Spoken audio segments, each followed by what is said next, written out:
Oke. Halo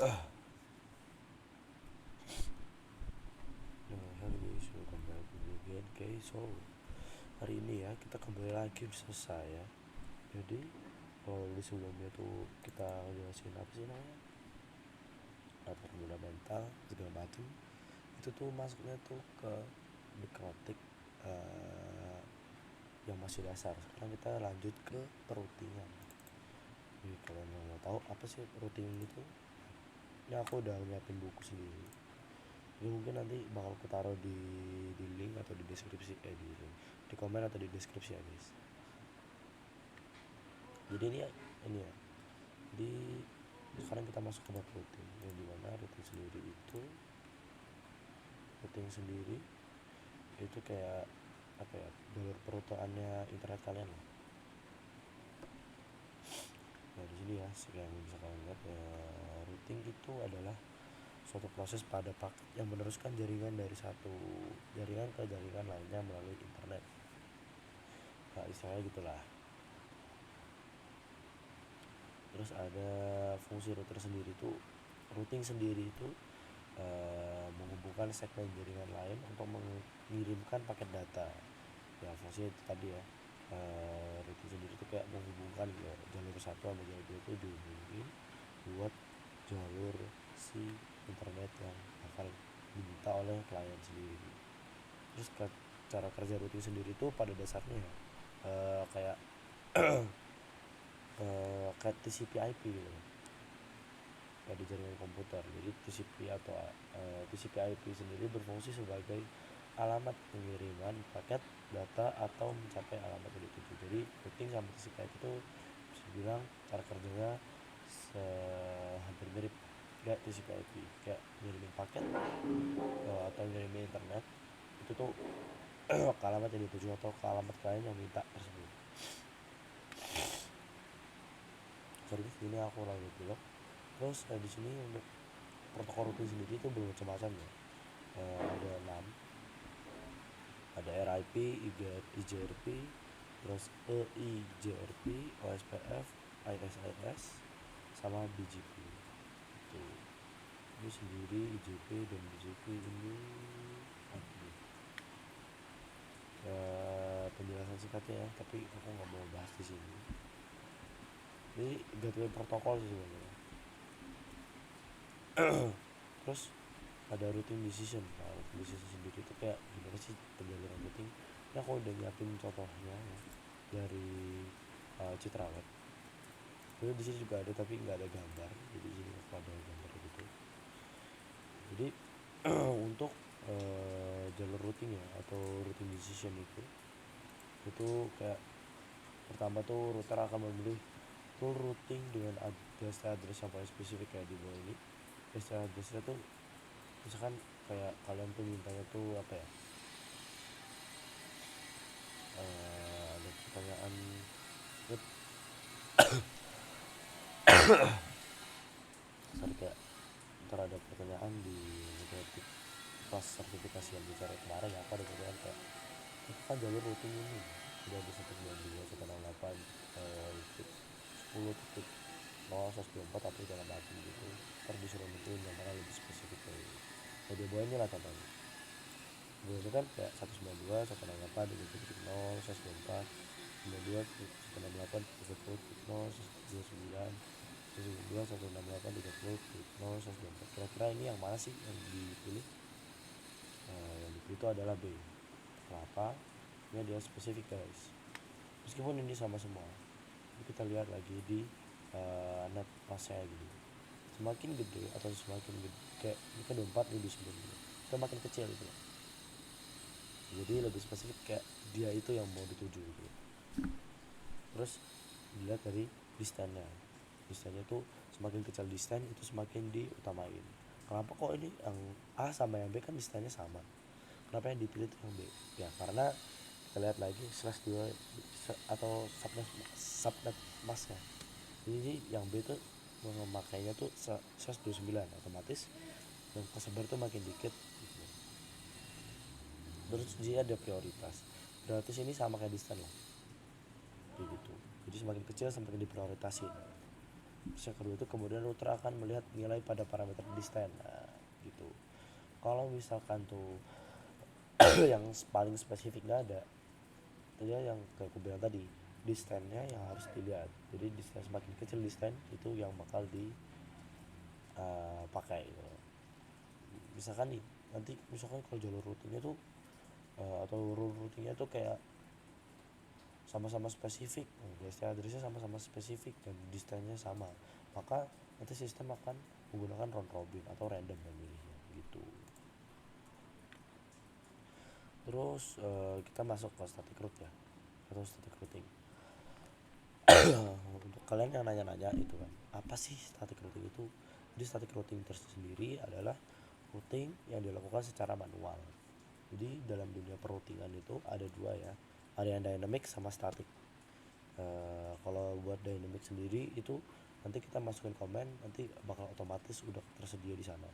Untuk static sendiri kita manual, jadi kayak ngerjain itu satu-satu gitu. Setiap jaringan yang akan dirouting harus dikonfigurasi satu persatu oleh administrator jaringan, jadi manual. Terus static routing sendiri itu memiliki kelebihan ya, daripada dynamic routing. Jadi static routing itu punya kelebihan yaitu itu lebih aman jatuhnya daripada si dynamic.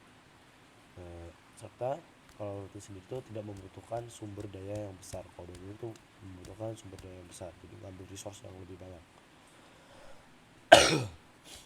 Terus kekurangannya sendiri untuk static routing adalah jika terjadi perubahan dalam suatu jaringan, maka administrator harus melakukan routing ulang sehingga sesuai dengan jaringan yang baru. Jadi kayak udah capek-capek nih kalian routing nih, udah kelar semuanya, tiba-tiba ada perubahan di jaringan tersebut, nah, kalian ulang lagi dari awal gitu.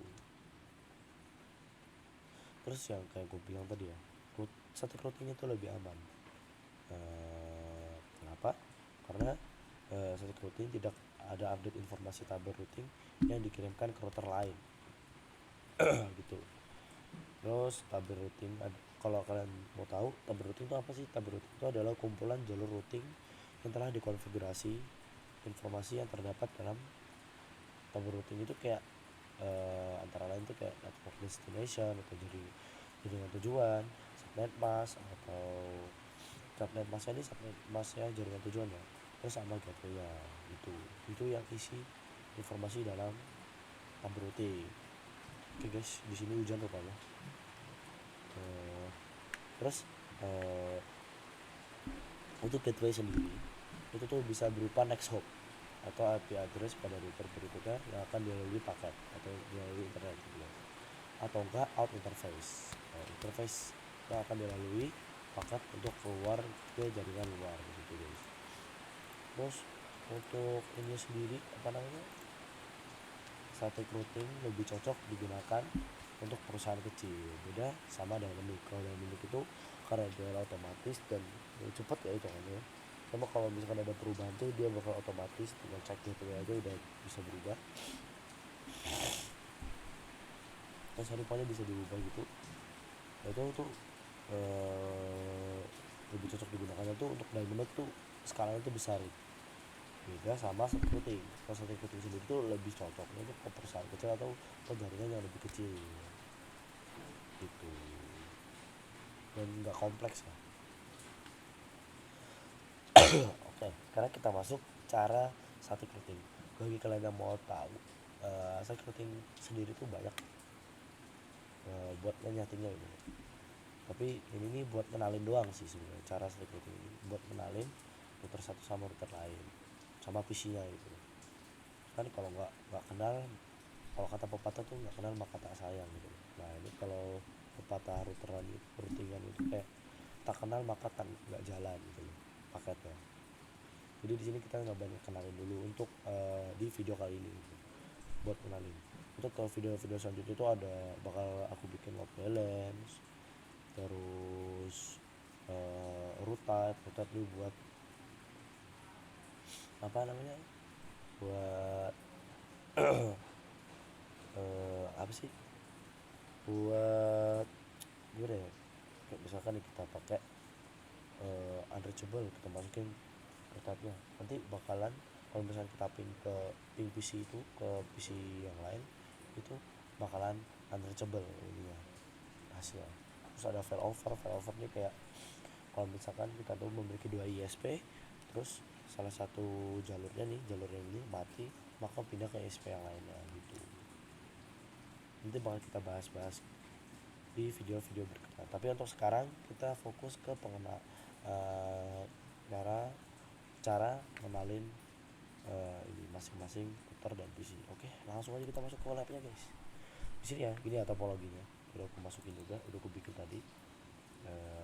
Belum support sih ya. Jadi kita masukin dulu. Ini ya.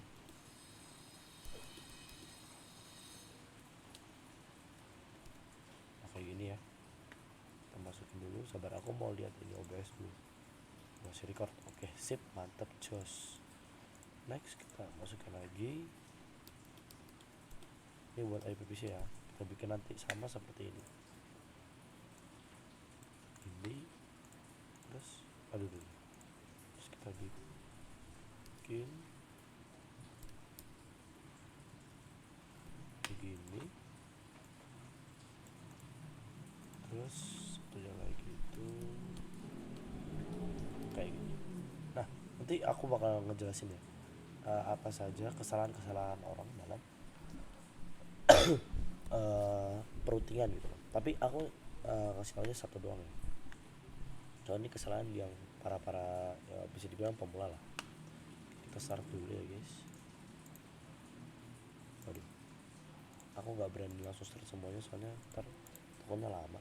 Mending satu-satu gini. Nih, kayak gini ntar tapi lama. Mending aku satu-satu aja. Nah, lihat lagi OBS masih rekam. Oke, masih. Oke, sambil nunggu ini ya tuh proses. Aku mau sedikit ini ya ngejelasin gitu. Jadi nanti kita bakalan yang kayak aku bilang tadi kenalin gitu. Ini kan ada yang 12, 13, 11 sama 22 IP-nya beda-beda kan. Jadi untuk router satu ini itu yang kenal dia cuma 12 sama 11, gak kenal sama 13 sama 22. Jadi kita nggak masukin IP address-nya ke sini.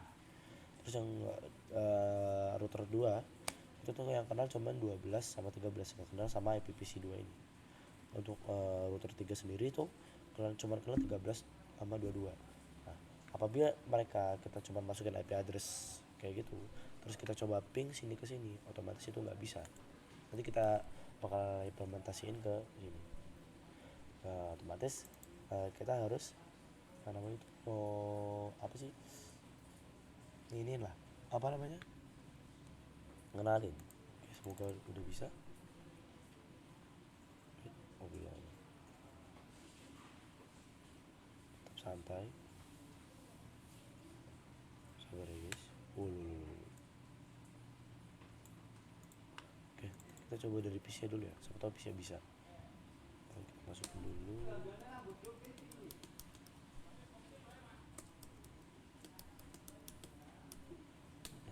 Ini yang 11.11.11.2 ini itu IP router ya.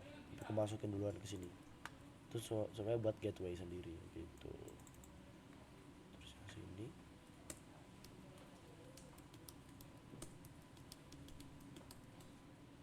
Tuh. Oke, semoga bisa. Belum. Lama banget ya guys ya. Bisa nggak lama gini? Kenapa nih hari ini lama banget? Oh, udah bisa nih. Sip. Langsung kita gas ke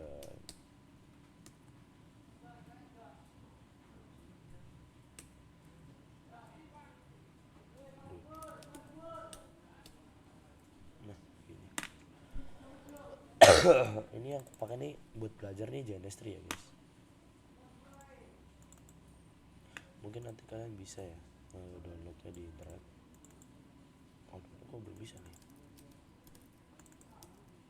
Oh, bisa nih. Baru.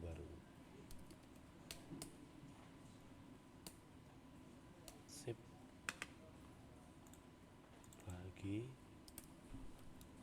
Waduh. siap. Oke, kita bakalan dari router 1 ini kita bakal artiin 12 sama 11 ya. Kita masukin IP address dulu. Ini IP address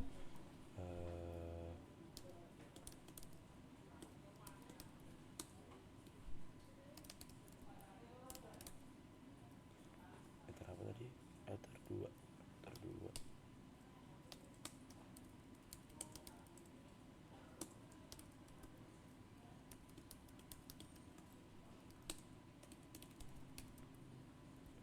bisa itu ether tersatu.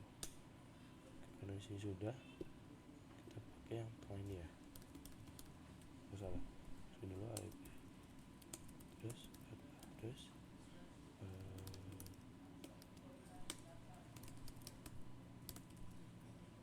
ether satu IP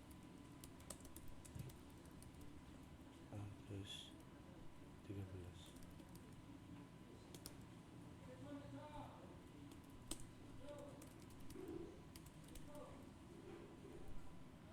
Ether 3. Oke, sip. Aduh, salah. Oke, lanjut. Mungkin kalian bisa ngikutin ya sambil.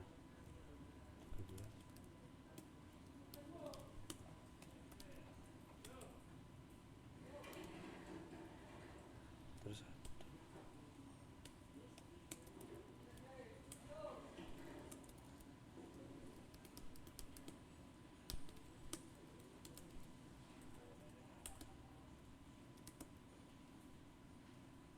terdua.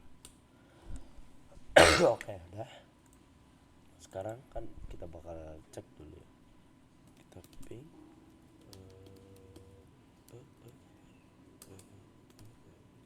Ini kalau cuman IP address has unreachable guys ya. Itu dia kenapa kita harus mengenalinnya. Untuk kenalinnya sendiri gampang banget, cuman IP DST itu tuh 13 gateway-nya itu pakai hyper yang tersatu dari sini ya. Saya itu 12.12.2 buat jalur ya guys. Ini dot address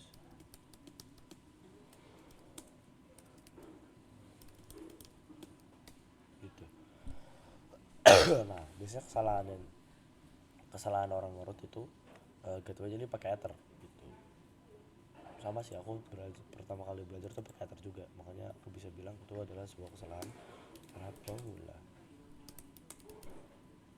Nah ini isi gateway-nya pakai ether 2 sini, keduanya 12.12.1.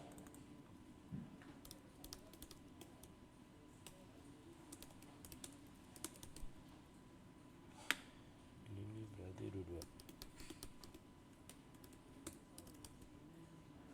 Gateway-nya pakai ether 1 sini, 13.13.2. Oke sip, lanjut ke ini kritik ujung. Sama caranya IP root DST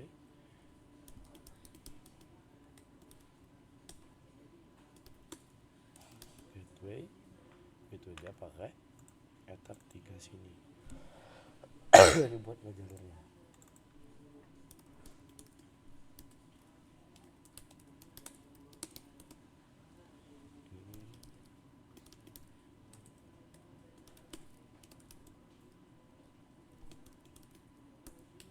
Oke, udah semua ya guys. Nah mari kita coba routing ping maksudnya.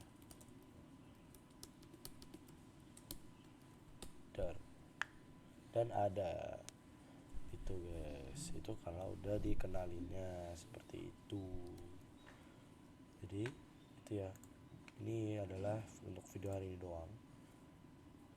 Untuk video selanjutnya aku bakal ngejelasin apa itu load balance gitu. Sama mungkin kalau misalkan masih bisa kita bahas root type sekalian, tapi secara singkat aja kalau root type ya. Ini load balancing polisi itu. Oke, mungkin itu dulu untuk video kali ini. Terima kasih yang udah nonton, dan kalau ini bermanfaat jangan lupa like, terus share ke teman-teman kalian biar teman-teman kalian juga jago kayak kalian. Terus jangan lupa komen ya, aku butuh kritik dan saran soalnya butuh banget apa yang kurang gitu loh. Semoga video kali ini bermanfaat. Mungkin ini dulu. Sampai bertemu di video selanjutnya. Bye.